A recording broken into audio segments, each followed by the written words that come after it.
આ આંકડાઓ ખૂબ ચોંકાવનારા અને ડરાવનારા પણ છે. પરંતુ શા માટે 30 થી 45 વર્ષની વયના યુવાનોમાં કોઈ પણ રીઝન વગર કે કોઈ પણ સિમ્ટમ વગર સાયલેન્ટ હાર્ટ એટેક્સ વધી રહ્યા છે? ચલો એના કારણો જાણીએ. સૌથી પહેલું છે ડાયાબિટીસ. ઇન્ડિયા અને ખાસ કરીને ગુજરાતમાં ડાયાબિટીક પેશન્ટ્સની સંખ્યા દિન બદિન વધી રહી છે. અને લાંબા સમય સુધી ડાયાબિટીસ હોય ને તો એના કારણે નસોને નુકસાન થાય છે, જેને ડાયાબિટીક ન્યુરોપથી કહે છે. આના કારણે હાર્ટમાંથી જે પેઇનના સિગ્નલ્સ આવતા હોય એ બ્રેઇન સુધી પ્રોપર રીતે પહોંચી શકતા નથી અને એના કારણે સાયલેન્ટ હાર્ટ એટેકનું જોખમ વધે છે. બીજું છે હાઈ બ્લડ પ્રેશર. લાંબા સમય સુધી હાઈ બ્લડ પ્રેશર હોય તો હૃદય સુધી જે લોહી પહોંચાડતી ધમનીઓ હોય એ વધારે સ્ટીફ થઈ જાય છે, એટલે કે કડક થઈ જાય છે.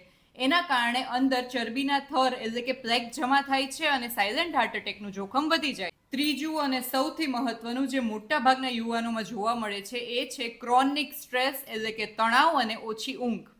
હવે જ્યારે તમે 6 કલાકથી ઓછી ઊંઘ લો, સતત ચિંતા અને સ્ટ્રેસમાં રહો ને, ત્યારે કોર્ટિસોલ ને એડ્રીનલિન નામના હોર્મોન્સ વધે છે, બોડીમાં ઇન્ફ્લામેશન વધે છે, જે હાર્ટ ડિસીઝનું રિસ્ક વધારી દે છે. ચોથું છે બેઠાડું જીવનશૈલી.